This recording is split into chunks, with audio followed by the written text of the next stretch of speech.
Emotion இந்த எலெக்ஷன்ல major role play பண்ணியிருக்கு. மக்கள் எல்லாருமே மீடியா மேனிபுலேஷன் முன்னாடி ஈஸியா ஏமாத்துறது தான். டிவிக்கே இந்த எலெக்ஷனை வின் பண்ணதுக்கான காரணம் யூடியூப், இன்ஸ்டா இன்ஃபுளுசர் தான். இந்த வீடியோல நம்ம மெயினா பார்க்க போறது டிவிக்கே இந்த எலெக்ஷனை எப்படி வின் பண்ணாங்க, அதுக்கு பின்னாடி என்னென்ன ரகசியங்கள் மறைஞ்சிருக்கு, மற்ற கட்சிகள் எதனால இந்த எலெக்ஷன்ல தோத்தாங்க, குறிப்பா டிஎம்கே இந்த எலெக்ஷன்ல எதனால தோத்தாங்க அப்படிங்கிறத ஃபுல்லா நம்ம அனலைஸ் பண்ணி பார்க்க போறோம். டிவிக்கே இந்த எலெக்ஷன்ல வின் பண்ணதுக்கு 3 காரணங்கள் இருக்கு. First, emotion.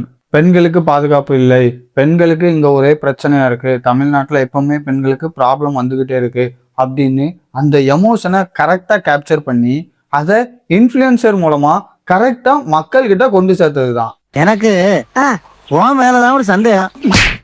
2வது காரணம், மற்ற கட்சிகள் எல்லாருமே பெண்களோட வாக்குகளை வாங்குறதுக்காக ரொம்பவே போராடிக்கிட்டு இருந்தாங்க. அதுக்கேற்ற மாதிரி மேனிஃபெஸ்டோஸ்லாம் ரிலீஸ் பண்ணி அவங்களுக்கு முழுக்க அவங்களோட வாக்கை வாங்கணும் அப்படிங்கிற மாதிரி ஃபோக்கஸ் பண்ணி அதுக்கேற்ற மாதிரி மற்ற எல்லா கட்சிகளுமே வாக்குறுதிகளை வெளியிட்டு இருந்தாங்க. ஆனா அதுல டிவிக்கே பண்ண மாஸ்டர் ஸ்ட்ரோக் என்ன அப்படின்னா, மற்ற கட்சிகள் இல்லாத மாதிரி கேஸ் சிலிண்டர் நாங்க பெண்களுக்கு கொடுப்போம், 6 கேஸ் சிலிண்டர் வீடுகளுக்கு நாங்கள் கொடுப்போம் அப்படிங்கிற மேனிஃபெஸ்டோ தான். ஸோ அந்த டைமில் ஈரான் வார் நடந்துக்கிட்டு இருந்துச்சு, ஈரான் அமெரிக்கா வார். ஸோ கேஸ் சிலிண்டர்லாம் ரொம்பவே தட்டுப்பாடு, ரொம்பவே விலை அதிகம், அது கிடைக்கவே ரொம்ப கஷ்டமாக இருந்துச்சு.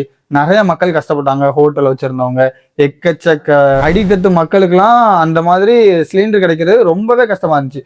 ஸோ இதை எல்லாத்தையுமே டேக்கிள் பண்ணுற விதமாக நாங்கள் 6 சிலிண்டர் கொடுப்போம் அப்படின்னு சொன்ன ஒரே ரீசன்னால. 3வது காரணம், யூடியூப், இன்ஸ்டாகிராமில் டிவிகேவை பற்றி பேசினா இன்ஃப்ளூயன்சர்ஸ்க்கு கிடைச்ச வியூஸ். ஒரு இன்ஃப்ளூயன்சர் எதுக்காக வீடியோ போடுறான், அவனுக்கு நிறைய வியூஸ் கிடைக்கணும், நிறைய பணம் சம்பாதிக்கணும் அப்படிங்கிற நோக்கத்துக்காக தான் வீடியோவை போடுறான். ஸோ அவன் டிவிகேவை பற்றி பேசினா அதிகமான வியூஸ் கிடைச்சிச்சு, நிறைய வீடியோ வைரலும் ஆச்சு. ஸோ இந்த ரீசன்னாலேயே எல்லாருமே டிவிகேவை பற்றி பேச ஆரம்பிச்சாங்க. 4வது சொல்லவே இல்லையா, சரி ஓகே, அது ஒரு ஸ்பெஷல் ரீசன் வச்சுக்கோங்க.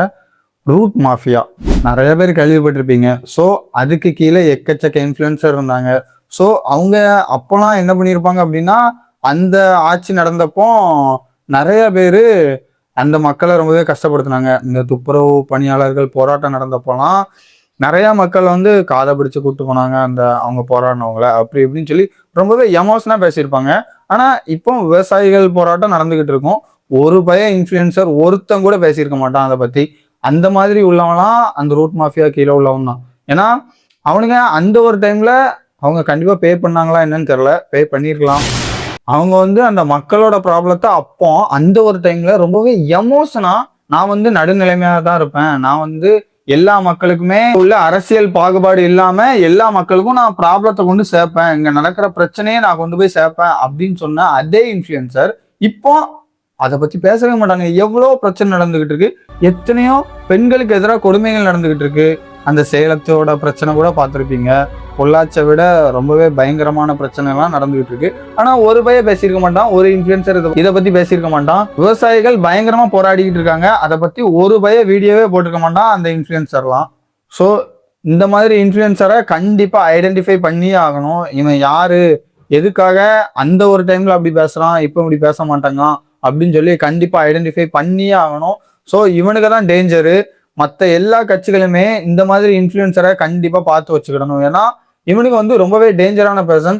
இவனுக்கு தான் பெரிய யூடியூபர் அப்படின்னு சொல்லி இருக்கானுங்க, பெரிய இன்ஃப்ளூயன்சர் அப்படின்னு சொல்லி இருக்கானுங்க.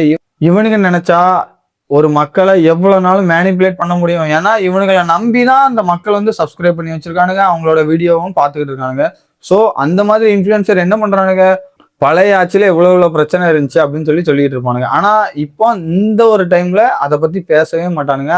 அதுக்கு பதிலாக ஈரானை பத்தி பேசுவானுங்க, அமெரிக்காவை பத்தி பேசுவானுங்க, அமெரிக்கா வாரை பத்தி பேசுவானுங்க, வேற இதை மாத்தி பேசுவானுங்க, வேற கான்செப்டை மாத்தி பேசுவானுங்க. இதுக்கும் அதுக்கும் சம்மந்தமே இல்லாத மாதிரியும், இவ்வளவு நாள் அவங்க தமிழ்நாட்டில் இருந்த மாதிரியும், இதுக்கப்புறம் அவனுங்க வேற ஏதோ நாட்டில் இருக்கிற மாதிரியும், வெளியே உள்ள பிரச்சனைகளை பேசுற மாதிரியும் அப்படியே அவனுங்களை காமிச்சுக்கிடுவானுங்க. இந்த மாதிரி பிரச்சனைகளை பேசவே மாட்டானுங்க. ஸோ அந்த இன்ஃப்ளூயன்சர் தான் மற்ற கட்சிகளுக்கு டேஞ்சர்.